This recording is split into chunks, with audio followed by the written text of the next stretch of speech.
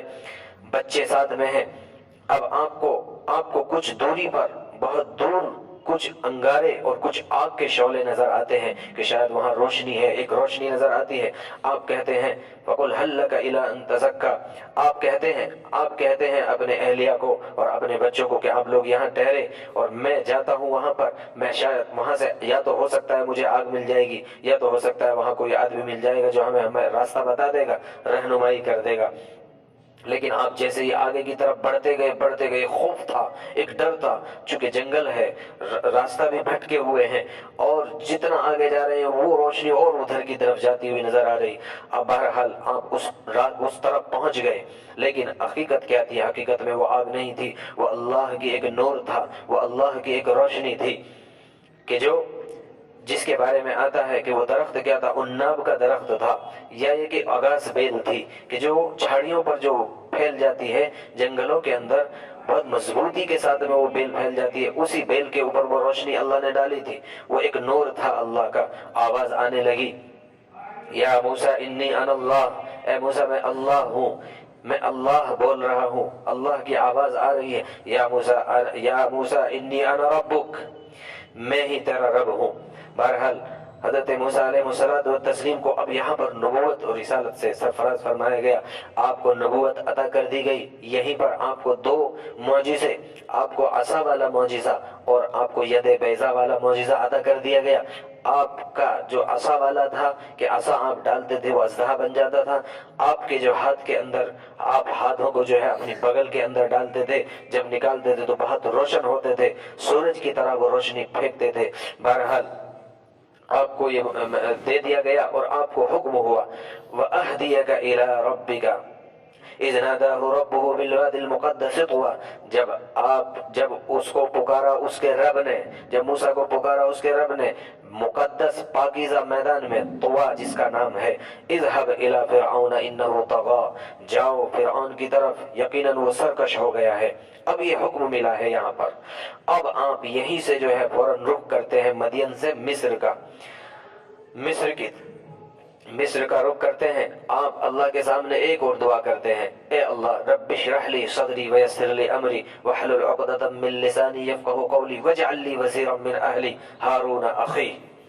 اے اللہ میری جو زبان کے اندر جو لکنت ہے، حضرت موسیٰ علیہ السلام کی زبان میں لکنت تھی، وہ لکنت آ گئی تھی اس وقت جبکہ بچے تھے اور آپ نے فرعون کی داڑھی پکڑ کر ایک موقع پر اس کے منہ پر تماچا لگا دیا تھا، تو اس موقع پر فرعون نے سمجھ لیا تھا کہ شاید یہی وہ بچہ ہے۔ تو لیکن بہرحال لوگوں نے مشورہ دیا تھا ایسا کرے، ایک پلیٹ میں، ایک تشتری میں انگارے لاؤ، ایک میں پھول لاؤ، اگر یہ وہی بچہ ہے تو یہ پھول کو چنے گا،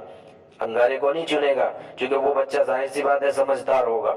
اور اگر یہ عام بچہ ہے تو عام بچہ تو جو ہے ایک روشنی کی طرف بڑھتا ہے، ایک چمک کی طرف جاتا ہے تو وہ انگارے کو اٹھائے گا۔ تو یہی ہوا تھا، حقیقت یہی تھی کہ آپ انگارے کی طرف نہیں، آپ کا جو ہاتھ بڑھ رہا تھا وہ پھولوں کی طرف تھا۔ حضرت جبرائیل امین علیہ السلام نے آپ کے ہاتھ کو جو ہے بڑھا دیا تھا انگارے کی طرف، آپ نے وہ انگارہ اٹھایا اور منہ پہ رکھ لیا تھا۔ بہرحال اس سے آپ کی زبان مبارک جو ہے جل گئی تھی اور اس میں آپ کی لکنت آ گئی تھی، گرہ جس کو بولتے ہیں، وہ گرہ لگ گئی تھی، آپ صاف نہیں بول پاتے تھے، بہت اچھے سے باتوں کو لوگوں کو سمجھا نہیں پاتے تھے۔ اسی کے لیے آپ نے دعا کی تھی اللہ میری زبان کو صاف فرما دیجیے، اور دوسری دعا آپ نے کی تھی اے اللہ میرے گھر والوں میں سے میرے بھائی ہارون علیہ السلام کو بھی میرا ساتھی بنا دیجیے۔ ظاہر سی بات ہے اے اللہ وہ میرا دشمن بنا ہوا ہے، کیونکہ میں اس کے ایک آدمی کو قتل کر کے آیا ہوا ہوں، میرے اوپر قتل کا بھی معاملہ ہے، اور ظاہر سی بات ہے میں اللہ کی طرف بلاؤں گا تو وہ تو خود بھی اللہ کی خدائی کا دعویٰ کیا ہوا ہے، تو وہاں تو ٹینشن ہوگی،